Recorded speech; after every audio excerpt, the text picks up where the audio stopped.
AppMobi was, as many things are in technology, it was something which we were trying to solve our own problem. We had an application called Flycast, which was one of the first applications that went into the App Store back in the fall of 2008, I guess. And we actually had it as a web application prior to that, mobile web. And we were in the App Store, we were top 10 app in entertainment, we were right there neck and neck with Pandora, as Flycast streamed over 2,000 different channels of audio content to the iPhone. You could listen to radio stations from thousands of internet radio stations. We had every genre available. You had French pop, you had Indian music, you had eclectic stuff. You could listen to KEXP in Seattle, which was wonderful, and KCRW in Santa Monica, and great stations around the country. And it was really a cool thing. And we did a version of it for the BlackBerry, which was a development nightmare. But we did it. We partnered with RIM, and we were with them at the CES show, and we were getting hundreds of thousands of downloads. And we did a version for Android when that came live. And then it came to do version 2.0, which was going to have all these wonderful, cool features. It was going to have all this recording and time shifting, and we did all these things. But while we were doing it, our developers were like, this is crazy. We need multiple teams of developers to do this. There must be a better way. We have to figure out a way to solve our problems. So we started messing around with PhoneGap, which you may be familiar with. Anybody here worked with PhoneGap? Tried that? Okay. And one of the ways you can think about AppMobi is we are to PhoneGap, it's much more than that. It's not quite as simple. We are to PhoneGap kind of what Red Hat was to Linux in the 80s. It was wide open, and Red Hat came along and said, yes, we can make this into a product, and we have service, and your corporate people will be happy when you're buying Red Hat Linux because it's a branded thing. So we kind of took this open source thing with PhoneGap, and we built on it in a big way.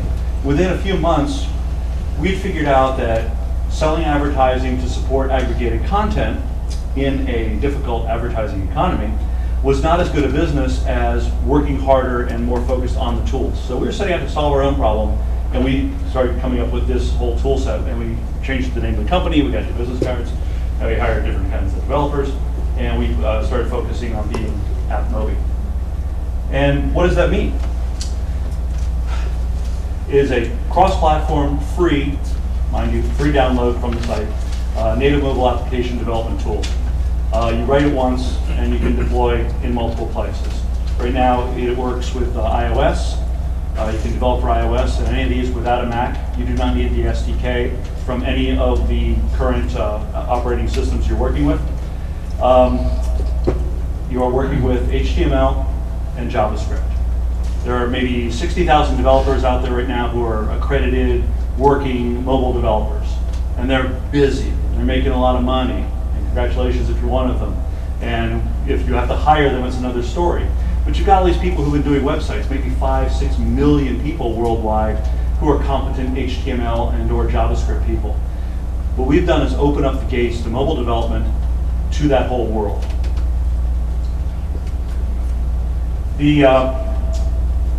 One of the things which we added on, and this is kind of an odd order, is a fully targetable rich media push notification system. We believe push is the new SMS, and once you're doing stuff on it, this is a cross-platform push notification development environment. We also are releasing very, very soon the one-touch payment system, which is a very sophisticated mobile wallet, which enables, we have patents working on this, when you've got a app and you want to make a purchase, as long as it's not something which is a virtual good, which has to go through the App Store still, but a real world good, you can make a purchase. You can also make a donation.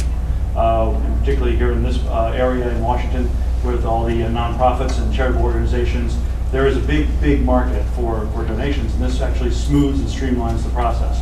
Texting donations has worked really well. This is just one more way. You reach out to that database you have, the targeted push message, and you invite them to donate when you have a disaster. There you go. Over-the-air updates, currently working well for Android. There's as you might expect sometimes with Apple, when you try and do something outside of the Apple framework, there are some issues, but we do not think they're unresolvable. Right now we are able to do over-the-air updates, and they work without having to have the user log into the App Store and do the update the way you normally do. It does push right out to the device. The app that's developed for that movie listens, and when it gets the notification from the cloud, it just goes and gets it. Analytics in mobile right now have been kind of difficult, kind of weak. If you're just doing counting your downloads, that's one thing, and this is where it begins.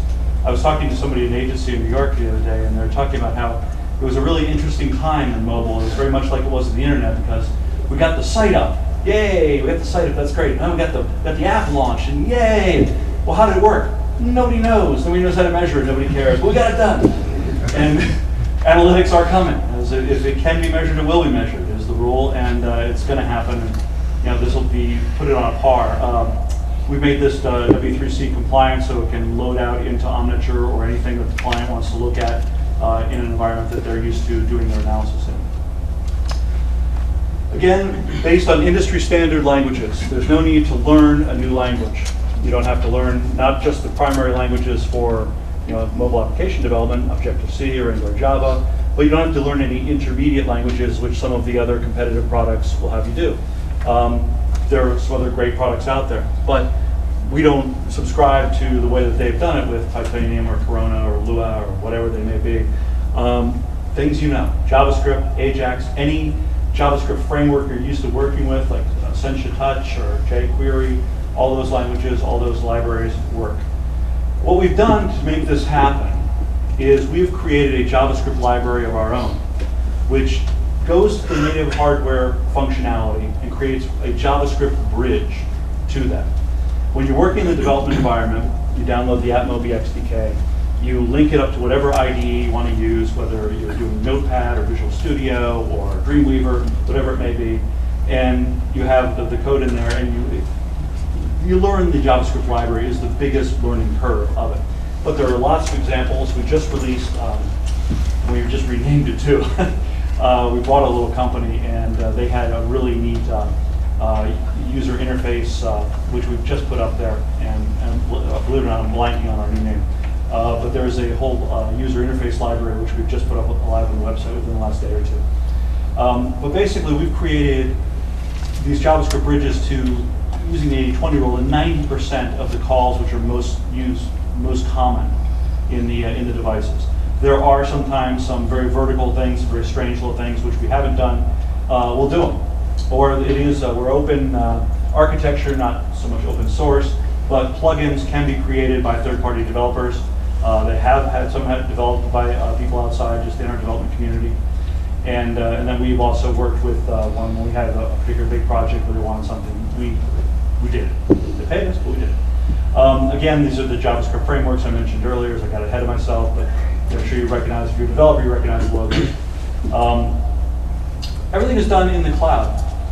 It's all hosted by Amazon Web Services, which is generally quite reliable, particularly if you have your stuff in multiple locations. And if anybody had the issue, what was it, a couple months ago, where all sorts of services you rely on went away. It reminded me of the great AOL email crash of 1997 or whatever it was. That was a serious moment. People realized, holy shit, I actually rely on email. And then somebody, I guess this time, realized they relied on Foursquare. But, or they leaned up. This is a couple of shots of the Visual Desktop XDK, as in cross-platform development kit. This is a screenshot of it. Again, this is a free download at our AppMobi website, where there's tons of stuff for learning as well. Works on a Mac, on a PC, and gives you a representative development environment. This is tilted like this because this is in mid of demonstrating the accelerometer. Little can actually rolls on the screen. You can move the phone around. Up here in the top right, you see various devices. You can click over and you can see what it looks like on an iPhone, on an iPad, on a Samsung, on an Evo, on all the various devices, and you'll see the biggest hassle is that there's different screen sizes for all these devices, but you can take a look at it, and then you can adjust accordingly. This is your proprietary tool? Yes. Yeah. There's another thing too, which is, this is great. If you've ever done an app and the client wants to see it or your boss wants to see it, you have to go through the whole ad hoc provisioning process and sideload it onto the device. And you know how much fun that is to tell a guy in a suit how to sideload something onto his iPhone. And I'm usually the guy in the suit, by the way, so I understand this. I'm looking at the instructions. We have an app which you can download for free from for Android or iPhone. It's called App Lab. which both has HTML5 information tutorial, but it acts as the test container. So you go up here and you see a little email icon, the open envelope. You want to send a copy of the application you're working on to your client, to your boss. You click on it, you send them the link. If they don't have AppLab, they're prompted to download it. They download it. They are then looking at the application in progress on the real device without doing a side load. We're just getting it out to them so they can look at it. The client looks at it. What does the client say? Can you make the logo bigger? And then you go back, make the logo bigger, and you put it in blue, you put it in red, you do all the iterations you want, then you commit to a build. At that point, it goes up to the cloud, and this is where our secret sauce, if you will, I haven't come up with a better phrase yet, but that's where the magic happens. But that's where we build it, and it's returned immediately to your account in almost real time. It's pretty spectacular. It turns all of the HTML and the JavaScript into code, which at that point is indistinguishable from code, which was created using the native programming languages. We've had literally hundreds of applications which have been developed on it, go into the Apple Store and been approved. Content is what keeps you out of there. It's not our code. We have done, just so you know, that we were doing this 6 to 8 months ago and talking to big development shops and agencies and things like that. They're all, oh, this is all very interesting, but we don't know how to do this, and they don't want to play with live ammo and real budgets. So we understand that. So we actually did a few projects, and we took on some work that we did with our developers, and we worked with Edelman Digital for the American Heart Association. There's an app in both stores now called Walking Paths, which is a pretty cool app. With Tribal DDB, we did Robitussin's Relief Finder app, and we did Fox News Radio's streaming media app, which actually has the first iteration of one-touch payments in it. They're actually live now selling podcasts. If you just can't get enough Fox News Radio, when you want some for later, you can buy a podcast. And it works great. We are not responsible for headaches caused by content. So that's theirs. Online education, we have tons of videos. We have tons of stuff that's been put up there in white papers. We have forums for discussion. We're actually actively really developing a developer community. I'm happy to be at this meetup. This saves me a lot of time and work. We found all the developers in DC. They're all here. We created a couple out in Northern California, which we host, and we're going to be doing that elsewhere. We've got one coming from New York, and we're partnering in hackathons with AT&T in various cities. They've done Seattle, Northern California, San Diego. We're going to do Chicago. They're doing New York in July. I know they're going to do one in DC. It'll be announced, and I'll have it. If you pick up my card, send me an email, make sure I'm on the mailing list, because they're a lot of fun. You can you're working with us and working with any other development things, going native or just using PhoneGap, and then we actually offer cash prizes. You can develop on ours, which is fun. It's nice to be funded. AppLab, as mentioned, is in the app stores, where you can check and evaluate things on the device. And this is just a shot of it integrating with the your IDE, and you can just take a look at the code as it's going on. I really don't have time to kind of get into an actual demo of the XDK, but it's kind of a fun walkthrough as well. When you download it, it gives you a whole bunch of sample applications. You'll get one with the cam roll that you saw.